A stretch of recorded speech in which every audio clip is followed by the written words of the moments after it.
l'épidémie, c'est fini, c'est terminé, elle est derrière nous. C'est une conviction ou c'est une certitude? Non, les choses sont pas si simples. Il y a un certain nombre de domaines dans lesquels les choses sont pas juste oui ou non.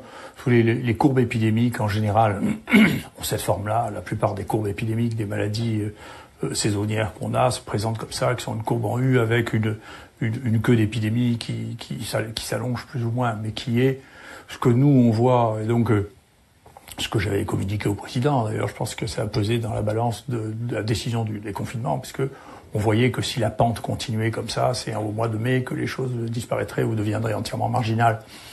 Et c'est des raisons très complexes et extrêmement difficiles à comprendre. Et je peux dire que personne d'entre nous, enfin dans les gens qui travaillent, ceux qui ont des opinions, c'est pas très compliqué. Parmi les gens qui travaillent, personne ne sait pourquoi l'épidémie commence comme ça, devient de plus en plus contagieuse, avec la durée entre la contamination et l'infection de plus en plus courte, et puis un pic, et puis ça redescend, et puis la maladie devient de moins en moins contagieuse. Le climat, la température, l'ensoleillement.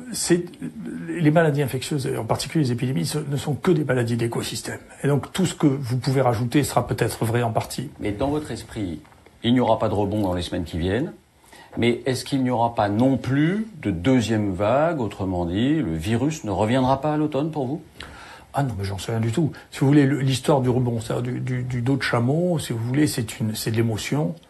Alors, encore une fois, l'avenir est toujours imprévisible. C'est comme ça. Et en plus, si vous voulez, au contraire, c'est ce que j'ai toujours dit sur cette maladie, c'est ce que j'ai expliqué, c'est une des raisons de discordance d'ailleurs que j'ai eu avec le conseil scientifique, c'est que on peut pas trop spéculer sur les maladies qu'on connaît pas encore. La seule chose qu'on peut faire, c'est regarder ceux qui l'ont eu avant nous, ce qui est le cas des Chinois, parce que leur épidémie a été terminée avant que la nôtre commence. Donc, on pouvait prendre toutes les leçons de ce qu'ils avaient pris. Et ils ont reconfiné aujourd'hui, les Chinois. Mais oui, une partie du territoire, près de la Corée du Nord, près de la frontière russe. Oui, ben, c'est leur manière de fonctionner. Hein. Mais donc, si vous voulez, dans les épidémies de cette nature, jusqu'à présent, les épidémies qui sont elles ressemblent plus à des dos de dromadaires qu'à des dos de chameaux. Bon, maintenant, tout est envisageable, j'en sais rien. Donc, c'est la première chose, je n'en sais rien. Et deuxièmement, si vous voulez, l'avenir de ce coronavirus, j'en sais rien du tout, parce que... Vous êtes plus prudent aujourd'hui, alors? Non. Le problème des médias, c'est une espèce de simplification extrême. Encore une fois, si vous regardez ce que j'ai dit, et si vous comptez le nombre de fois où je vous ai dit je ne sais pas, à la fin de l'interview, vous serez surpris. Je commence la plupart du temps par dire je ne sais pas. Et ensuite, je vous dis quelle est l'hypothèse principale. Ça n'a rien à voir avec de l'affirmation. Il faut bien avoir une hypothèse pour répondre à une question. Non, parce que vous disiez, par exemple, pardon, mais le 21 avril, vous disiez, il est raisonnable de penser. Alors, c'est pas, je vous assure catégoriquement que, mais enfin, vous disiez, il est raisonnable de penser que d'ici un mois, il n'y aura plus de cas du tout dans les pays tempérés. C'était le 21 avril, on est un mois après. Bien sûr, l'épidémie, la courbe s'aplatit, ça c'est vrai. Mais enfin, il y a encore des milliers de cas tous les jours, un peu partout. En Europe, aux États-Unis. Ici, écoutez, honnêtement. Alors, ici, on est à quelques centaines de cas par jour, en France, hein, j'entends en France. Nous, je vois, ici, on a un cas par jour. Un cas par jour ici à Marseille. Ouais. Donc, si vous voulez, encore une fois, je suis ravi d'ailleurs qu'on fasse l'exégèse de mes textes. Ah ben je l'ai fait, j'ai regardé vos déclarations, je vais vous en donner quelques-unes. Je pensais pas que les choses que je racontais pouvaient susciter un travail aussi intense, mais j'en suis ravi. Cela étant, encore une fois, je vous le dis pour que les choses soient claires. Deux choses qui font partie. Vous savez que je suis un professeur et j'en suis très fier, donc je fais énormément d'enseignement. Il y a deux choses qui font partie de mon enseignement, c'est que la plupart du temps, je commence à dire je ne sais pas.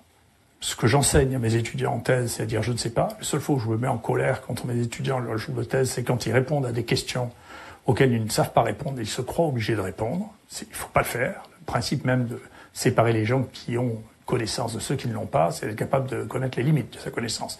Et la deuxième chose, c'est que je suis tout le temps capable, et je mets au défi les étudiants toutes les semaines, tous les internes, de me démontrer que ce que je dis n'est pas vrai, et s'ils le démontrent, je dis publiquement, c'est toi qui as raison, et je m'étais trompé. Ah bah, on vous posera la question tout à l'heure sur la chloroquine, sur ce sujet-là.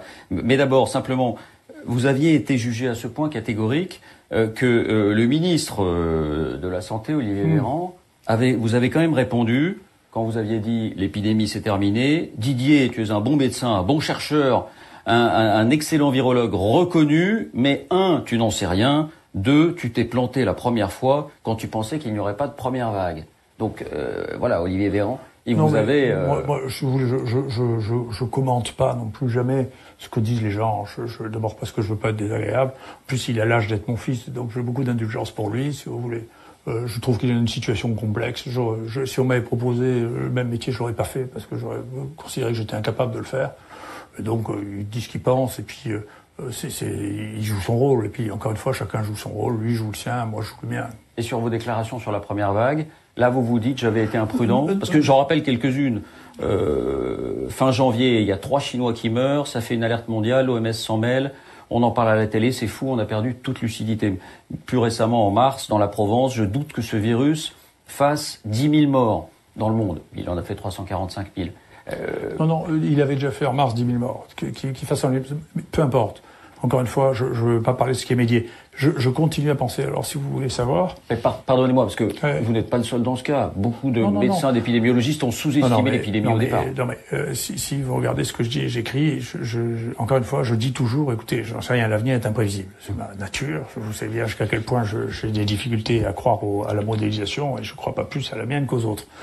Il se trouve que a posteriori, et on verra, les conclusions sont toujours trop hâtives quand la pièce n'est pas jouée. Donc il faut attendre la fin de la pièce. La fin du combat, on verra bien. Mais si vous regardez le nombre de morts qu'il y a eu en Chine, d'accord, tout confondu, qui a considéré que c'est la chose la plus dramatique qui s'était passée dans un espèce d'émotion et de déraison qui a pris tout le monde. Vous verrez, c'est invisible. Ce qui s'est passé en Chine, c'est invisible. Mais il y a eu un confinement drastique. Non, mais là, vous me dites pourquoi. Moi, je vous dis quoi. Pourquoi, j'en sais rien. Vous non plus, d'ailleurs. Pourquoi, c'est une question à laquelle on ne peut jamais répondre parce que les choses sont multifactorielles. Les Espagnols ont trouvé que les patients confinés étaient plus positifs que les patients non confinés. Donc, c'est compliqué. C'est compliqué. Vous pensez que le confinement en Chine n'a pas eu d'incidence sur le bilan? Je n'en sais rien. Je n'en sais rien du tout. La seule chose dont je sois convaincu, parce que là, on a vraiment eu des chiffres, c'est la gestion de l'épidémie est liée au nombre de tests réalisés. Et donc c'est une vraie question qu'à Marseille on connaît par cœur, parce que les maladies infectieuses, beaucoup d'épidémies sont rentrées par Marseille. C'est que il y a eu 2 stratégies qui ont été mises en place. La quarantaine, ce que vous appelez le confinement, c'est la quarantaine, c'est-à-dire qu'on met ensemble des gens qui sont malades ou pas, et certains sont malades avec des gens qui ne sont pas malades. C'est ce qui s'est passé sur les 2 bateaux. Par cellule familiale, simplement. On les met pas ensemble. Mais Oui, non, mais peu importe. Oui. C'est ce qui s'est passé sur les bateaux. Ce qui se passe dans les bateaux, c'est s'il y en a de malades, à la fin, tout le monde est malade. Enfin, non, ça atteint 65% des gens, ce qui semble être le maximum pour des raisons qu'on ne comprend pas. Mais tous les gens susceptibles deviennent malades. Ou bien alors vous faites la stratégie du lazaret, qui est on isole les gens qui sont malades. D'accord? Ou le sanatorium. Donc, nous, à Marseille, on a eu les 2 choses. On sait bien que la quarantaine ne marche pas. Ça ne marchait pas sur le choléra, ça n'a pas marché sur la peste du tout. Mais le lazaret, ça marche. C'est-à-dire que vous reconnaissez les gens qui sont malades, vous isolez les gens qui sont contagieux durant le temps de la contagion, puis ensuite, ils peuvent ressortir. Nous, c'est ce qu'on a fait ici. C'est ce que la France aurait sans doute souhaité faire si elle en avait eu les moyens. Enfin, il y a eu visiblement une pénurie de tests au moment où on aurait pu essayer de faire la politique qu'on développe aujourd'hui. Il y a eu une pénurie de tout, cette question. C'est pour ça que je me fiche un peu de ce que les gens pensent de moi. Si moi j'avais attiré l'attention sur ce que je pensais être l'impréparation du pays il y a 20 ans, quand j'avais fait un rapport au ministre de la Santé, au ministre de la Recherche, je pense qu'on n'est toujours pas plus près. Je pense la même chose. Aujourd'hui. Et ce qui s'est passé... Même depuis 2 mois. Même depuis 2 mois. J'attends de voir ce qui va se passer. Pour vous, c'est pas au point.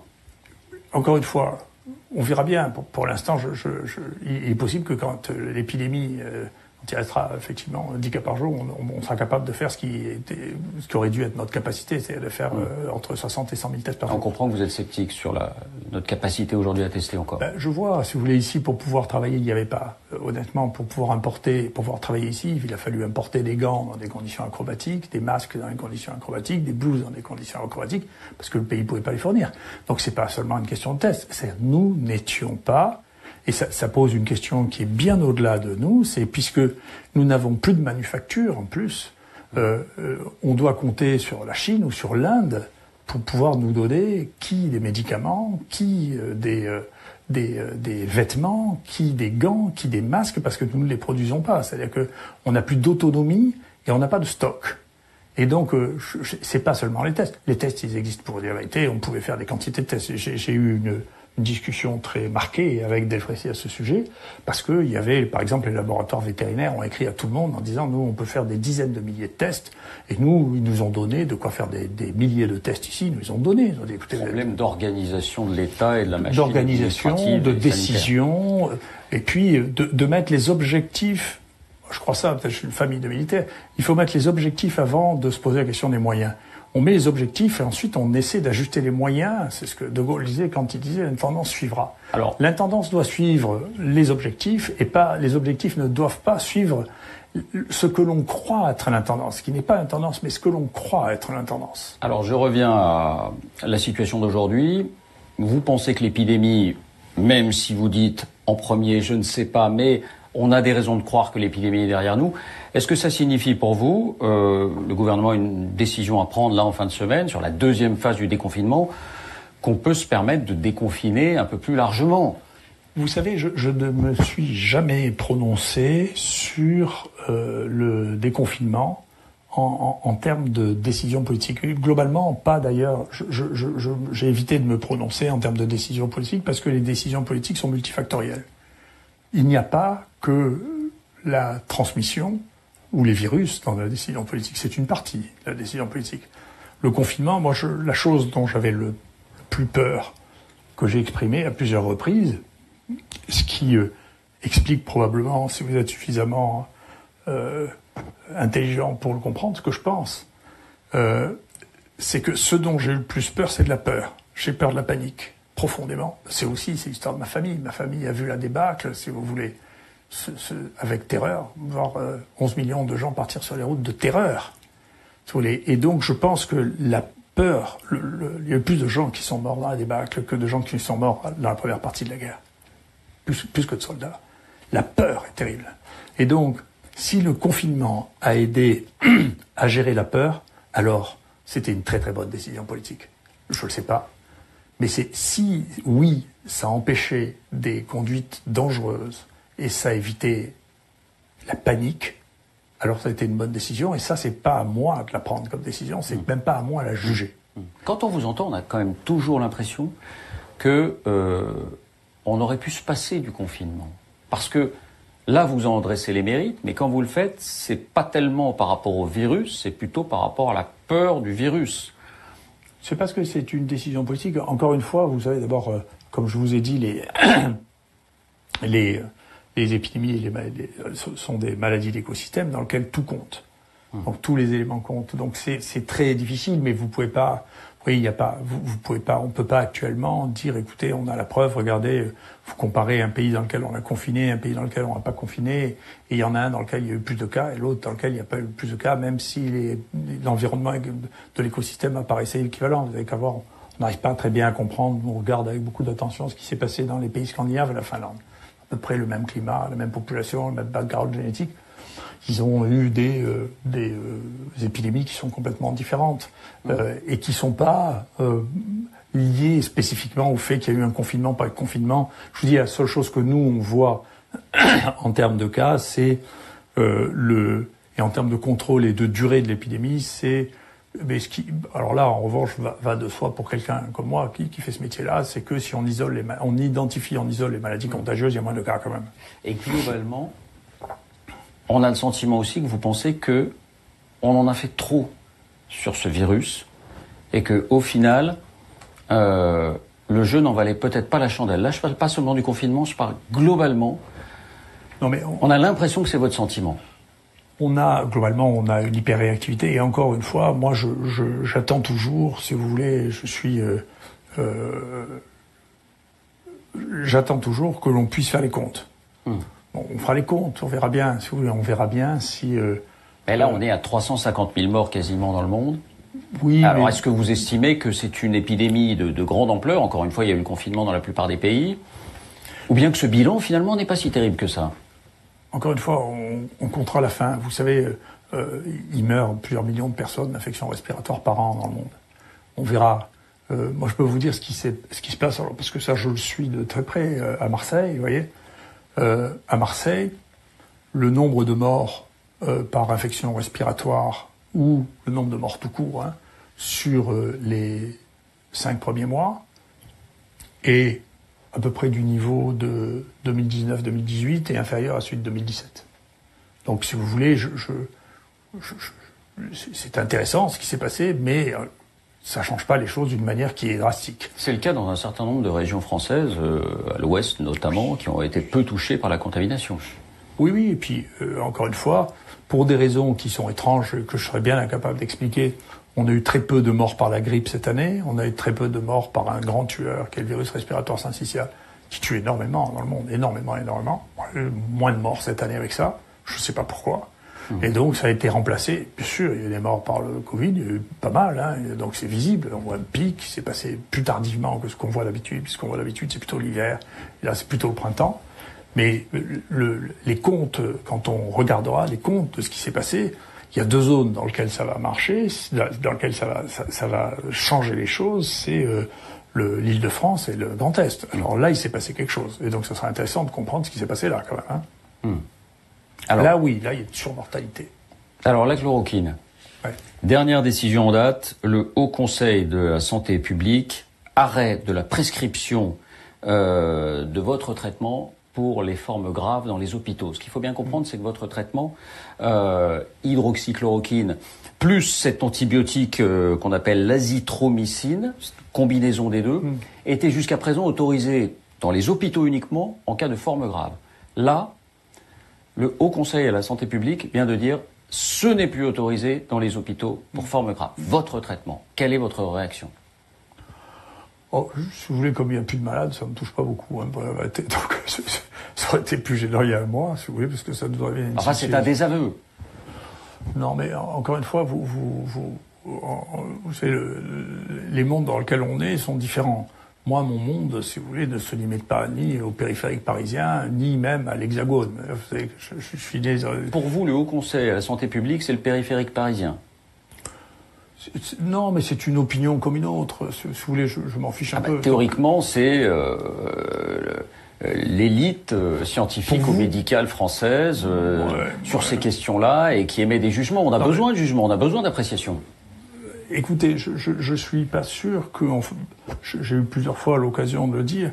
Je suis pas sûr qu'il y ait une science française. Vous voyez, je crois pas ça. Je crois que la science est mondiale. Je pense que les réflexions sont mondiales. Et donc, mais l'OMS vient de décider même de se suspendre là. Pardon ? Oui, l'OMS disait début mars que le médicament du Covid, c'était le Remdesivir, qui avait été testé dans aucun pays. Seulement, ça vous ennuie pas que l'OMS dise des bêtises sans arrêt, mais moi, ça vous ennuie. Mais personne ne trouve grâce à vos yeux ni l'OMS, ni les scientifiques français. Non, mais c'est pas moi. Encore une fois. Vous vivez dans un monde sans mémoire, sauf quand d'un coup vous irritez contre quelque chose. Mais regardez ce qu'a déclaré l'OMS. Pourquoi vous faites l'exégèse de tout ce que j'ai fait ? Mais regardez, l'OMS a déclaré début mars que le traitement Covid était le Remdesivir. Est-ce qu'il y avait une étude dans le monde qui avait commencé à montrer le Remdesivir ? Toutes les études avec le Remdesivir montrent que le Remdesivir n'a pas sauvé une personne dans l'histoire de l'humanité. 0.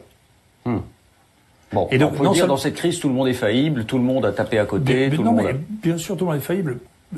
C'est la nature humaine. Et puis la nature de la connaissance est d'évoluer en permanence. Encore une fois, très bien, les gens, chacun joue son rôle ou le rôle qu'il croit pouvoir jouer.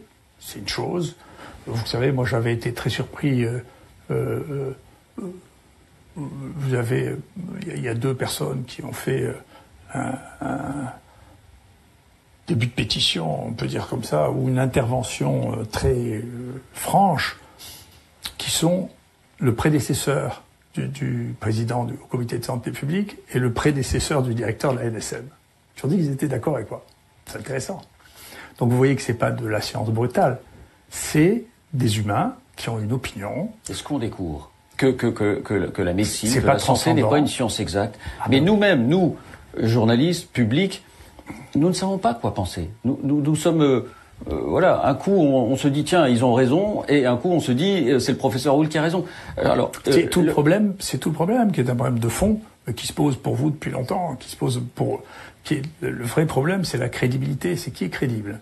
Et c'est une des questions qui est la plus violente actuellement, c'est est-ce que l'on est crédible parce que l'on est nommé ou est-ce que l'on est crédible parce que l'on est crédible tout court. Bon, enfin, beaucoup de ces personnalités ont aussi exercé, ont aussi vu des patients pendant des dizaines d'années. Mais puisque vous parlez de la crédibilité, le Haut Conseil se base, comme l'OMS d'ailleurs, sur cette étude du Lancet. Alors, tout est de savoir si le Lancet, qui est une des plus prestigieuses revues médicales au monde, est crédible ou pas, mais cette étude, donc, c'est celle qui change la donne d'une certaine manière pour l'hydroxychloroquine. C'est pas une étude clinique, c'est une étude rétrospective.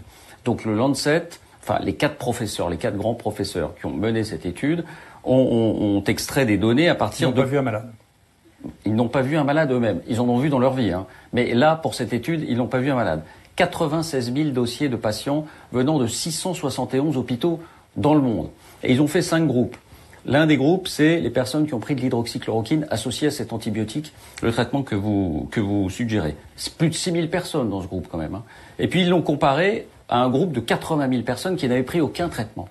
Et au final, ils constatent qu'il n'y a pas d'efficacité. Ils constatent même davantage, ils constatent que là, il y a une surmortalité dans le groupe qui prend votre traitement, plus de 3 fois plus. Mais j'y reviendrai, ça c'est les effets secondaires. Mais là, sur l'efficacité, vous dites, cette étude-là n'est pas valable. Pourquoi? Sur l'efficacité. Si vous voulez, il y a eu, je crois très précisément, parce que l'analyse des publications dans notre métier, c'est ce que je passe ma vie à faire. Donc j'ai une expérience de ça. Donc vous les prenez au sérieux? Non, je les prends au sérieux quand je les ai lus. Donc pour vous mettre en phase avec le Lancet et le New England, je pense, c'est assez intéressant d'ailleurs, parce que dans une conversation, le directeur du Lancet, qui est Richard Horton, discutait avec l'ancien directeur du New England Journal of Medicine, qui disait que plus le temps passait, moins ils étaient capables de faire de la science, et que ça s'éloignait de plus en plus de la science du fait des pressions qui sont colossales autour de la recherche médicale. Les financements annexes de la recherche médicale deviennent trop puissants. Et y compris les méthodes d'analyse sont des méthodes qui sont guidées honnêtement par le désir de continuer à vendre des médicaments dont on n'est pas sûr qu'on ait réellement besoin pour augmenter notre espérance de vie. Il y a une question de fond. Enfin, ça, c'est une manière de délégitimer toute la recherche qui va vers des publications. Non, parce que dans les publications, il reste encore une fois des publications qui sont des publications qui sont des publications d'observation qui sont faites par les gens eux-mêmes qui les observent, ou des publications qui n'ont pas de biais spécifiques. Je vais vous donner 2 exemples qui sont très précis. D'abord, effectivement, cette étude, vous allez voir, vous êtes trop pressé pour regarder les résultats d'analyse. Moi, je les ai regardés très précisément. Si vous voulez, le nombre de morts qui est rapporté dans cette étude est supérieur au nombre de morts qui étaient déclarés dans toute l'Australie pendant la même période. Quand même, il y a eu très peu de morts en Australie. Mais justement, c'est pour ça que c'est assez facile à voir. Zone chaude et ensoleillée, elle a été peu touchée. Écoutez-moi, vous avez toujours raison, mais ça ne me convainc pas. Non, je me fais l'avocat de... Non, mais il n'y a pas... Je ferai l'inverse si j'étais avec eux. J'attaque personne. Je dis simplement, il y a déjà 2 choses que personne ne peut croire quand on dit ça. C'est-à-dire, à mon avis, c'est grossier. Enfin, je vous donnerai d'autres éléments qui sont très très grossiers. Il y a un combat idéologique contre la chloroquine pour des raisons que moi je comprends très bien. Ce qui est très grossier, c'est que quand on dit, voilà, écoutez, le nombre de morts dans cette étude en Australie est de temps, et qu'on regarde sur la même période qui est déterminée et qu'il y a moins de morts en Australie que dans toute l'étude, c'est que quand même on a un problème de saisie des données. Comme ce travail n'est fait que sur de la saisie de données, s'il y a des problèmes aussi grossiers, c'est qu'il y a un problème. Ensuite, il y a un problème qui est très étrange et qui est incompréhensible. C'est quand on regarde les facteurs de risque des patients de 5 continents différents. Diabète, athérosclérose, hypertension, consommation de tabac, ils sont tous au même niveau. Et ça, c'est impossible. C'est pas vrai. Il n'y a pas autant de fumeurs en Australie qu'il y en a en Chine, qu'il y en a aux États-Unis. C'est pas vrai. Donc, c'est juste pas vrai. À force de mouilliner les données. C'est ce qui vous fait dire que cette étude est foireuse, pour reprendre votre terme. Non, mais c'est même pas une question. Je vais vous dire. Je vais essayer de vous expliquer quelque chose, mais qui est très compliqué. Parce que vous pouvez pas vous mettre à ma place et moi je peux pas me mettre à l'autre. Vous êtes plus ou moins neutre, mais vous dites, écoutez, vous dites ça et eux disent ça. Mais moi je suis pas dans cette situation. Nous, ici, on a traité 4000 personnes. Je les ai vues, c'est réel. D'accord, je suis dans la vraie vie. Et vous me parlez, vous dites, écoutez, il y a deux écoles, ceux qui croient, et donc si vous me laissez terminer sur les études, il y a 4 études qui trouvent que l'hydroxychloroquine ne marche pas. Toutes les 4 sont faites que sur du big data, il y a des gens qui n'ont pas vu de malades, et il y a 8 études qui ont été faites par les médecins qui ont observé les malades, et il y en a 7 sur 8 qui trouvent que la chloroquine est efficace. Avec des groupes témoins? Oui, oui, bien sûr, que des études comparatives, bien sûr. Ces derniers mois? Oui, mais depuis quand voulez-vous que ça a commencé cette année, quand même. Donc, mais pourquoi vous n'avez pas mené une telle étude avec un groupe témoin, et avec un placebo, et puis avec un groupe que vous traitez avec votre traitement? Mais parce que moi, écoutez, je vais vous dire, encore une fois, vous ne pouvez pas comprendre ce que je vous dis. Donc je vais essayer de vous le dire.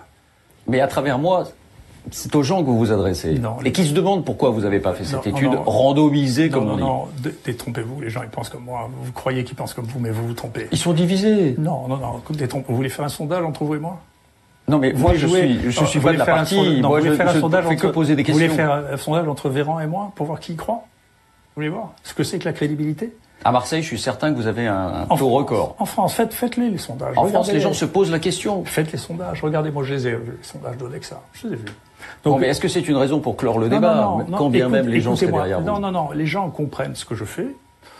Ils ne comprennent pas, et vous ne le comprenez pas non plus. Vous utilisez des mots que les gens utilisent, randomisation, vous ne comprenez pas ce que ça veut dire vraiment. D'accord? Moi, je le comprends. Je sais ce que c'est mon métier. Alors, pardonnez-moi, je parle plus simplement. Pourquoi est-ce que vous n'avez pas pris un groupe témoin placebo et un groupe témoin avec votre traitement? Vous savez quel est notre taux de mortalité ici? Sur 4000 patients traités, vous avez eu combien de 0,5% de mortalité. Est-ce que c'est pas le taux de mortalité général, à peu près? Non, vous rigolez? Vous avez vu à Paris ce que c'est la mortalité? Alors, à Paris, dans le Grand Est, certainement. Mais dans les régions qui ont été peu touchées par le virus. Non, mais nous, on a été très touchés. Il y a eu beaucoup de cas ici. Qu'est-ce que vous racontez? Mais pas plus que Nice, par exemple. Pas plus que les Alpes-Maritimes, qui étaient tout près de l'Italie. Non, si, on a eu plus qu'ici. Au début, les Niçois, ont commencé l'épidémie un peu plus tôt que nous, mais nous, on a eu énormément, après les élections, je sais pas si ça va avoir les élections, mais il y a eu un boom absolument considérable. Non, il y a eu énormément de cas. Ici, honnêtement, il y a eu peut-être, je sais pas, 7 ou 8 000 cas de gens qui ont eu, parce que vous avez énormément testé. Les Alpes-Maritimes qui ont beaucoup moins testé, mais au final, le nombre de morts, qu'on les teste ou pas, c'est un indicateur, avec le recul, bien sûr, puisque c'est à 5 ou 6 semaines. Oui, non, bien sûr que c'est un indicateur. Et les Alpes-Maritimes ont moins de morts qu'ici, rapportés à la population.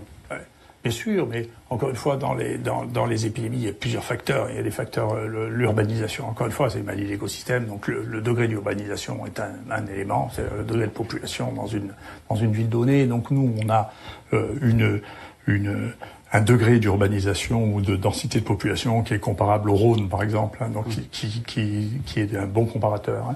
Mais encore une fois, il s'est passé quelque chose en région parisienne, dans l'Île-de-France, on parle de l'Île-de-France, il y a eu plus de morts avec la même population qu'à Wuhan, quand même. Donc il y a une question, quand même. Et le confinement n'a pas été le même. Il a été plus tardif, il a été moins drastique. Non, mais moi, je suis content de m'expliquer la médecine, mais globalement...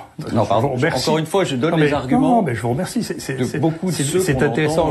Généralement, c'est ce que je dis quand mes étudiants me disent une bêtise, je leur dis c'est intéressant. C'est intéressant. Donc, mais globalement... carrément des bêtises. Le résultat des courses, moi, ce qui m'intéresse, c'est les faits. C'est pour ça qu'on a des difficultés à se comprendre. C'est parce que les gens... Et vous, comme d'ailleurs beaucoup de gens qui sont malheureusement à la prise de décision, si vous voulez, se trouvent dans une situation dans laquelle ils confrontent des opinions ou des travaux en ne sachant plus lequel choisir des deux. Ce qui n'est pas mon cas, puisque moi, je rapporte ce que je fais, mais parce que je le fais, je sais bien ce qui se passe ici. Mais alors, je vous repose la question. Pourquoi, si vous voulez convaincre, professeur, vous avez envie que votre traitement, puisque vous y croyez, soit généralisé, qu'il aide à sauver des vies partout, pas seulement dans les Bouches-du-Rhône. Et si vous vouliez convaincre, pourquoi n'avoir pas fait cette étude en parallèle avec un groupe témoin? Non mais écoutez, on a encore une fois, vous vous trompez, c'est-à-dire que vous écoutez trop la télévision. Je vous le dis, nous avons commencé par faire une étude dans laquelle nous avions un groupe contrôle, qui était les Niçois, justement. Et quand nous avons arrêté notre étude, c'est parce que notre objectif, qui était la durée du portage du virus, était atteint de manière significative. Et c'est ce que l'on fait dans la science quand on n'est pas excité ou quand on raconte pas des balivernes. C'est-à-dire que vous mettez un objectif prioritaire. Je vais vous parler d'objectifs prioritaires et je vais vous parler de ce que sont les interprétations de données. Et donc vous dites on l'a fait. Bien sûr, on l'a fait. Mais vous n'avez pas publié ces résultats dans une revue. Non, mais moi je pense que la revue qui triche le plus de toutes actuellement, c'est le New England et le Lancet et British Medical Journal. Je pense que c'est ces trois qui trichent le plus, et je le sais. J'avais discuté avec mes amis, pareil, qui me disent mais écoute, est-ce que tu peux pas faire une étude comparative utilisant tes données en faisant un matching avec des équipes? Il n'y a pas de problème, nous, notre banque de données est entièrement disponible. Donc on m'a donné un nom. Le nom de cette personne, je l'ai appelé, je dis écoutez, venez quand vous voulez, c'est ouvert. Prenez, vous regardez, tout est maintenant sur un énorme fichier anonymisé, 3600 personnes, vous pouvez regarder et piocher, regardez tout ce que vous voulez. Puis il m'a dit j'ai pas le temps, et le même méthodologiste extrême, si vous voulez, a fait une publication avec d'autres Français, tout à fait extraordinaire. Je vous recommande, vous pouvez pas le lire, c'est pas votre métier, mais vous regarderez si quelqu'un arrive à le lire pour vous. Dans British Medical Journal, dans lequel ils ont un groupe qui est effectivement traité par hydroxychloroquine et azithromycine. Et ce groupe, de 15 personnes, il y en a 0 qui partent en réanimation, 0 qui sont morts, et n'importe quel étudiant qui fait un test statistique là-dessus montre que c'est très significatif. Et ils n'ont pas fait le test en disant, nous n'avons pas fait le test parce que ça ne faisait pas partie des objectifs initiaux que nous avions. C'est extraordinaire. Donc vous êtes dans un monde dans lequel vous vous rendez compte, ils trichent autant que dans le vôtre, le monde. C'est des humains. Vous croyez quand même pas que... bien, pour nous, grand public, vous nous dites, ces grandes revues, parfois elles font le travail à l'envers. Vous nous dites, l'étude randomisée, l'étude avec un groupe témoin, je l'ai en partie faite, mais je l'ai arrêtée. Et non, je l'ai pas en partie faite. C'est comme si on devait vous croire sur parole. Non, mais vous écoutez. Enfin, il y a le bilan à Marseille, mais encore une fois, ce bilan à Marseille, si on regarde dans les régions vous savez, comparables, il y a deux choses, enfin, il y a plusieurs choses qui fait que nous avons des difficultés à nous comprendre parce qu'on joue pas dans la même pièce de théâtre. Je vais vous expliquer. Vous savez, ça, je suis d'accord avec vous entièrement. Je ne fais que poser des questions. Moi, ce qui m'intéresse et ce qui était mon objectif principal. D'abord, dans cet épisode-là, parce que j'estime que j'y étais vraiment prêt, que j'avais organisé cet institut pour le faire, c'est d'essayer de traiter le mieux possible les gens dans la situation dans laquelle ils étaient là. Laissez-moi terminer. Le juge de ça, c'est pas vous, c'est pas le gouvernement, c'est pas la presse, c'est les malades. Les malades, je peux vous dire que je n'ai pas de problème avec eux, il n'y a pas un malade qui portait plainte contre moi. Laissez-moi terminer. Il y a beaucoup de familles de malades qui ont porté plainte contre beaucoup de gens. Et ça va être compliqué. Pas contre moi. Donc, les malades, ce que vous racontez, c'est pas inintéressant, mais moi, je peux vous dire le nombre de centaines de gens qui sont venus de Paris pour pouvoir se faire tester et éventuellement traiter ici. Laissez-moi terminer. Ça, c'est la première partie de mon métier. Moi, j'ai plusieurs métiers. Mon métier de médecin, c'était de gérer ça. Et maintenant, honnêtement, que les choses changent ou pas, comme la question se pose plus, honnêtement, pour mon métier de médecin, je suis paisible, je n'ai pas de problème. Alors, deuxièmement, laissez-moi terminer. Deuxièmement, je suis un chercheur. Et comme chercheur, je n'ai pas la question du temps. Chez moi, n'est pas la même que pour vous. Je m'en fous un peu de ce qui se pense aujourd'hui. Moi, la seule chose qui m'intéresse, c'est 10 ans après, si je vis jusque-là, mais pour l'instant, ça a été vrai, de ne pas être gêné par ce que j'avais fait, ce que j'avais écrit, ou ce que j'avais pris scientifiquement comme position. Et c'est le cas. Donc pour l'instant, je suis très serein avec moi-même. Moi, je cherche l'estime de moi-même. La vôtre, je m'excuse. Je suis content si vous me trouvez très bien, mais en réalité, ça change pas ma vie, vous voyez. En réalité, l'estime que j'ai de moi, bien entendu, je suis un stoïcien, la seule chose qui m'intéresse, c'est l'estime de moi-même. Donc sur le plan scientifique, vous savez, l'estime... Je vais vous dire, une des choses qu'on a découvertes ici, on était les premiers à utiliser les épidémies du passé, la peste, les premiers au monde. Ça a été un conflit de 15 ans. Pendant 15 ans, les gens disaient qu'on s'était trompé, qu'on avait contaminé, que c'était pas vrai. Maintenant, tout le monde utilise notre méthode, qui était utiliser les dents plutôt qu'utiliser tout. Tout le monde est d'accord avec nous. J'ai la BBC qui est venue ici me dire que je mentais. Qu'est-ce que je m'en fiche? Vous croyez que ça me touche? On joue pas sur la même distance de temps. Non, mais vous êtes un scientifique, vous parliez du passé, vous êtes un scientifique reconnu, un virologue reconnu dans le monde entier. J'ai deux questions avant d'en venir aux effets secondaires. Il n'est jamais arrivé que je trouve quelque chose. Jamais arrivé. Ça n'est jamais arrivé sans que je me sois fait traiter de tout en me faisant dire que c'était faux. Bon. Jamais. Alors, si vous aviez, donc, à la fin, on s'accoutume aux choses, vous savez, on prend de l'expérience, donc on n'est pas très troublé. Voilà. Deux questions encore. est-ce que vous imaginez qu'il y a une conspiration mondiale contre l'hydroxychloroquine? Parce que pour les Français, vous dites c'est les Parisiens qui voient d'un mauvais œil, mais pour les études, c'est la 4e étude, vous le disiez. Non, c'est pas. Quelle serait la motivation de ceux qui ne voudraient pas reconnaître l'efficacité de ce médicament? Je pense qu'il y a, si vous voulez, ça c'est mon avis et bien entendu il est critiquable. Je pense qu'il y a 3 ou 4 phénomènes. Vous savez, je crois pas du tout. Vous savez, je me prends ni pour un héros, ni pour Jésus-Christ, ni pour et donc je suis bien plus surpris que vous de me retrouver en tête d'affiche à ce niveau-là, ce qui me paraît pas raisonnable. Vous l'appréciez pas? Non, honnêtement non. Je sais que après tout le monde fantasme. Je me présentais aux élections, si je devais faire la politique, j'en aurais fait. C'est une insulte d'ailleurs de penser que je pourrais faire la politique parce que ça veut dire que je fais pas bien mon métier. Donc, non, ça pourrait être un prolongement. Ça pourrait être une deuxième phase. Vous croyez que c'est plus important d'être un politique que d'inventer? J'ai inventé 12 traitements dans ma vie qui sont dans les encyclopédies. Plus important, ça peut être qu'à un moment donné, on peut avoir envie aussi de faire valoir son expérience dans d'autres domaines. J'ai pas ce goût. Je trouve, c'est un orgueil que je trouve que je fais très bien ce que je fais. J'ai pas envie de changer. J'ai envie de continuer. En plus, si vous saviez, on a des projets absolument fantastiques. On a des découvertes en cours qui sont extraordinaires. Un peu retardées par ce Covid qui est venu parce que la vie est pleine d'inattendus.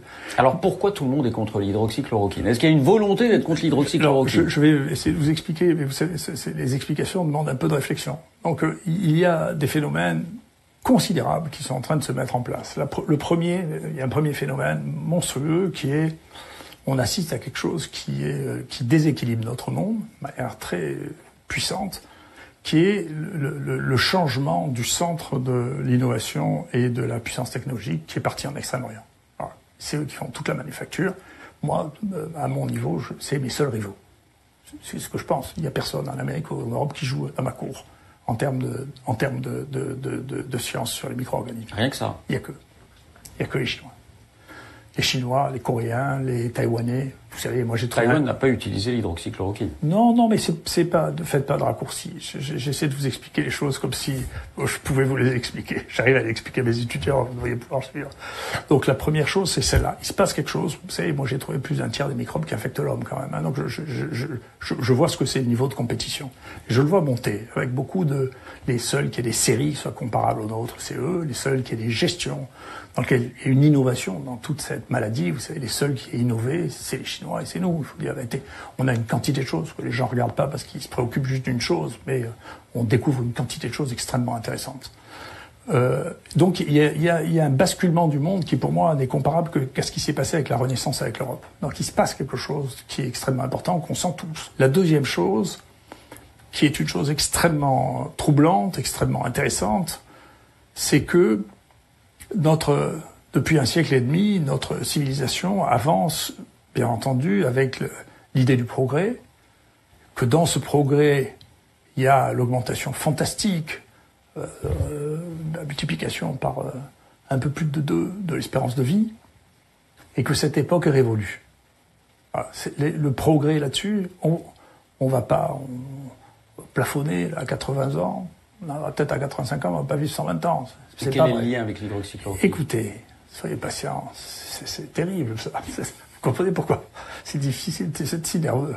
Écoutez-moi. Mais je suis très tranquille, mais j'essaie de ça veut dire, et non seulement, c'est vrai, mais il y a quelque chose qui est extraordinaire. Par exemple, l'espérance de vie au Kerala, c'est la même que celle dans le nord de la France. L'espérance de vie à Cuba est supérieure à celle des États-Unis. Et Kerala, c'est en Inde, je le dis oui, pour ceux sud de l'Inde. Et la mortalité par le Covid était plus importante dans les pays riches que dans les pays pauvres. C'est une question. Donc si ça vous bouleverse pas, donc ça veut dire que quoi? Tous ces gens qui vivent sans aucun des médicaments qu'on a inventés depuis 20 ans, et qui coûtent 80% du coût des médicaments, arrivent à une espérance de vie qui est la même que la nôtre, on peut se poser une question sur le modèle que nous avons, technologique de développement de médicaments. C'est une question. On ne sait pas forcément se contenter, ou en tout cas apprécier la qualité. Je rappelle que l'hydroxychloroquine, c'est à 70 ans. C'est à peu près 70 ans que c'est utilisé. C'est plus compliqué que ça. On a l'obsession de trouver un nouveau traitement parce qu'on ne peut pas imaginer qu'un traitement ancien existe. Exactement. D'accord, compris. Exactement. Et moi j'ai discuté avec des réanimateurs ici. Nous, tous nos protocoles thérapeutiques sont faits avec des médicaments génériques ici, tous. D'accord. Ça veut dire qu'ils ont tous plus de 20 ans. Et je vous assure qu'on soigne très bien les gens. Et donc, il y a un changement de paradigme, ça s'appelle comme ça, un changement de modèle de pensée, qui est de dire nous avons un capital de molécules que nous devons utiliser au mieux, et parfois dans des indications que nous n'avions pas avant. D'accord ? Ça nécessite un changement de modèle économique très profond, parce que notre système est un système qui est un système économique de type libéral et capitaliste, c'est comment on fait de l'argent avec des molécules qui sont plus protégées par des brevets. Cela dit, on recommande le Doliprane. On fait pas de l'argent avec le Doliprane. Non, mais on recommande surtout le Doliprane parce que on veut pas donner d'hydroxychloroquine. Si vous aviez la curiosité, mais je vous le conseille parce que c'est accessible. Vous regardez sur Wikipédia les accidents de Doliprane. Le Doliprane, c'est la première cause d'intoxication au monde. Tous les médicaments d'ailleurs, si on en prend trop, en dose excessive. Non. Vous essayez de pondérer ou de contredire ce que je vous dis. Non, regardez, vous avez des auditeurs qui regardent sur Wikipédia les effets secondaires du Doliprane, en particulier en anglais, s'ils arrivent à lire l'anglais. C'est la première cause au monde d'intoxication aux urgences. C'est la première cause de suicide réussi. Donc c'est un médicament extrêmement dangereux. Et c'est vrai que moi je suis pour, par exemple, que le Doliprane soit prescrit par ordonnance. Moi, je crois que c'est le médecin qui doit décider du traitement. C'est parce que je suis un médecin, j'ai un biais, peut-être je suis corporatiste. Mais je crois que c'est le médecin qui doit décider du traitement qu'il prescrit. Et que le Doliprane est un médicament qui est effectivement un médicament, parce qu'il est distribué comme ça, que l'on banalise. On finit par penser que ça n'est pas un médicament dangereux, mais ça fait partie des médicaments pour lesquels la dose toxique est 2 fois la dose thérapeutique. Il y a l'étude de Lancet. On a compris que vous la contestez. En France, il y a le réseau pharmacovigilance. Alors là, c'est des gens qui voient des patients. Et les statistiques datent d'il y a une quinzaine de jours. Mais le réseau a relevé 159 cas d'effets indésirables dus à un traitement. 88% sont attribués à l'hydroxychloroquine, dont la moitié en association avec le fameux antibiotique. 4 cas de mort soudaine, 5 cas d'arrêt cardiaque. Et le réseau estime que les chiffres sont sous-estimés parce que tout ne remonte pas. Pour vous, est-ce que c'est ce qu'on peut accepter, ce qu'on doit accepter, parce que tout traitement... Non, mais vous savez... Ou est-ce que vous contestez ces chiffres aussi ? Non, vous savez, la causalité, c'est une chose qui est compliquée. Et je me suis beaucoup battu dans le problème de la causalité quand j'étais plus jeune. Il y a une étude qui était merveilleuse, que j'ai reviewée d'ailleurs, vous voyez, pour le Lancet, mais qui n'a pas publié, le Lancet. Il y a une étude extraordinaire, la plus grande étude au monde qui a été faite, où une équipe a demandé, cette fois-là, à chaque...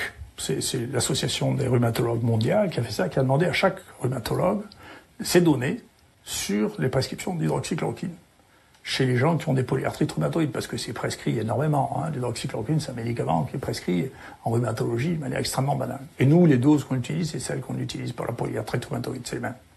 Mais la rhumatologie ne favorise pas les arythmies cardiaques, comme ça peut être le cas dans 20% des cas par le Covid. La Covid. Non mais on reviendra... Ouais. Bon, je vous laisse terminer.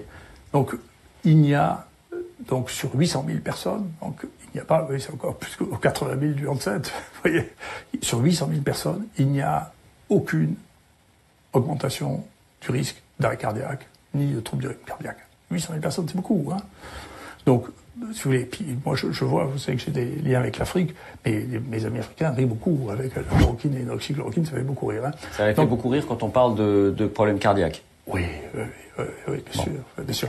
Donc maintenant, encore une fois, donc la causalité est une chose compliquée, et que donc l'hydroxychloroquine dans les morts subites, si vous voulez, c'est très difficile, sauf à faire des autopsies. Encore, les autopsies permettent pas toujours de comprendre ce qui s'est passé. Donc, les morts subites, c'est vous savez,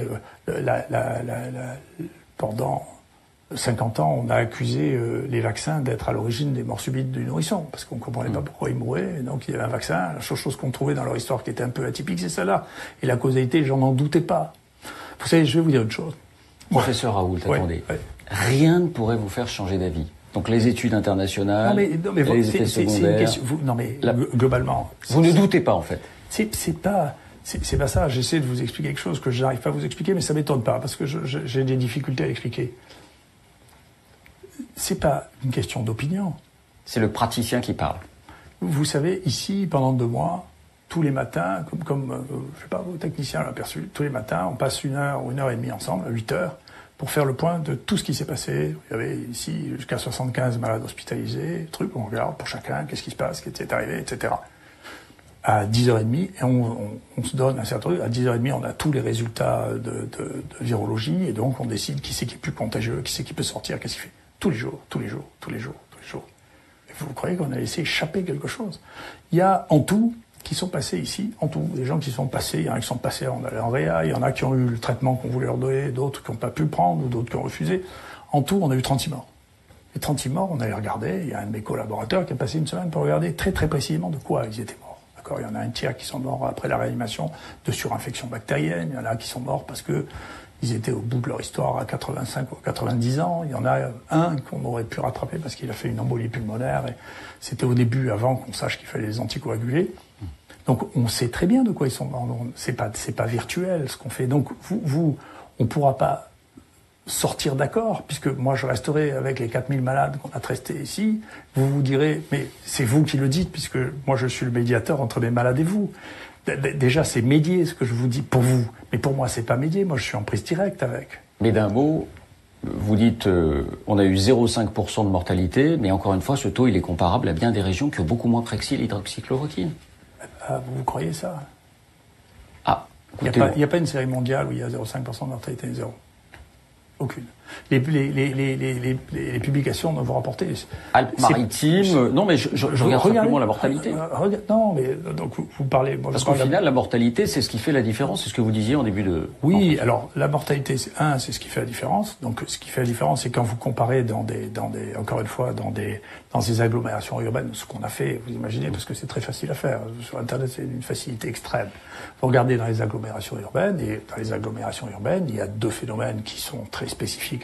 Alors on a une mortalité qui est inférieure de manière significative à celle de Lyon et du Rhône. Et puis alors bien sûr, Paris, on a quand même 5,5 fois moins qu'à Paris. Mais vous disiez l'Île-de-France, le Grand Est, c'est des régions qui ont été particulièrement touchées par la circulation du virus. Particulièrement tuées. La circulation, personne ne la connaît parce que personne n'a fait les tests. Particulièrement tuées, ça n'a rien à voir. Il n'y a pas de tests. Vous savez combien il y a de tests qui ont été faits à Paris? Vous savez combien il y a eu de cas à Paris? Personne ne le sait. On connaît les morts et les RR, c'est tout. Donc on voit une conséquence de la maladie, mais vous n'avez pas de chiffres. Moi j'ai des chiffres ici qui sont très précis parce que on doit être le 3e site au monde en termes de nombre de tests par habitant. D'accord? Devant nous, il y a l'Islande et les îles Féroé. D'accord? L'Islande a fait un travail absolument magnifique où ils ont testé 8% de la population. Nous, on n'est pas loin de ça en termes de nombre de gens testés. Je crois qu'on a testé 7% de la population. Donc on a une idée très claire de ce qu'était l'épidémiologie. Et d'ailleurs, si j'avais dirigé le groupe de recherche, ce groupe scientifique, c'est ce que j'aurais demandé, c'est qu'il y ait une dizaine d'études comme ça en France pour vraiment évaluer ce qu'était l'épidémiologie. Alors on a pris beaucoup de temps, beaucoup de votre temps, merci de nous l'accorder, mais c'était bien parce qu'on va au fond des choses. J'ai encore 2 questions à vous poser. La première, c'est le personnage que vous êtes. Vous dites, je ne cherche pas la polémique, elle ne m'intéresse pas.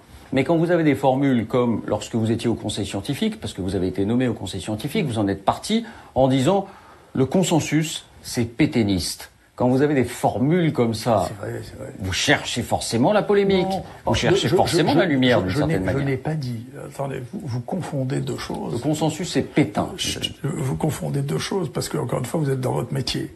Vous confondez le désir de polémique ou l'acceptation de la polémique et la recherche de la notoriété. Je cherche absolument pas la notoriété. Alors je vous assure, j'en suis même, c'est pesant.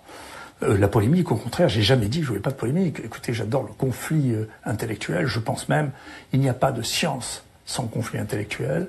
Là, ce qui vous surprend, moi je fais beaucoup depuis 20 ans je fais des cours d'épistémologie, c'est-à-dire histoire des sciences. J'écris sur l'histoire des sciences. Il n'y a pas de progrès scientifique sans polémique. Si vous n'êtes pas dans une polémique scientifique, c'est que vous ne faites pas de science. Pétain, on n'est pas dans le scientifique. Non. Ce qu'il y avait de commun avec Pétain, si vous voulez, ce qui était une analogie avec Pétain, moi je dis ça parce que j'ai une famille de guerriers et de résistants, hein, donc de la première heure, hein, donc de 40. Donc j'ai été élevé avec ça. Donc on me racontait ça, mon père et mon grand-père passaient leur vie à me raconter ça. Ma grand-mère était téléportée à Ravens. Bon, écoutez, c'est des choses qui ont marqué ma famille. Hein. Pour la résistance, hein. Donc j'ai été élevé comme ça. Et donc non, mais on comprend le fond de votre quand pensée. on dit Le grand nombre n'a pas forcément raison. non seulement ça, mais si vous voulez le défaitisme, c'est-à-dire on peut pas faire les tests et donc on va rien faire. On va dire aux gens vous restez chez vous, on vous teste pas, on vous soigne pas et attendez que ça passe en prenant de Doliprane. Pour moi, c'est la même chose que 40. Donc je pense ça comme ça, c'est-à-dire il y a plus rien à faire. Et donc on se rend, c'est ce que l'on pense. Et donc vous avez bien compris, c'est pas mon côté. Donc ça, c'est ce que je pense, c'est ce que j'ai dit aux uns et aux autres, je leur ai répété. Donc je pense, je ne suis pas d'accord. Moi, je suis pour le combat, je suis pour essayer de trouver les moyens. Je pense qu'il faut essayer de faire pour le mieux comme on fait ceux qui ont réussi à maîtriser les choses. Et donc, je fais ça. Et donc, ça m'est égal. Mais parfois aussi, quand on vous a interrogé sur vos cheveux longs, votre barbe, que vous n'aviez pas il y a une dizaine d'années, vous avez dit aussi, j'ai lu ça, c'est pour les emmerder, c'était vos mots. C'est qui les emmerdés? Mais y compris vous, qu'est-ce que vous vous intéressez à des bêtises? Enfin, je m'excuse. Ça fait partie de votre personnage, professeur. Non, mais vous vous intéressez vraiment à des bêtises. Vous voyez bien. Enfin, si ça peut vous emmerder, je suis content. Parce que franchement. Moi, ça m'emmerde pas du tout. Non, mais franchement, vous vous intéressez à des bêtises. Ça me regarde. J'ai mes propres raisons. Je vous les ai montrées en cachette. J'ai mes propres raisons. Voilà, et la raison de la barbe, je vous la dirai pas, mais j'ai mes propres raisons.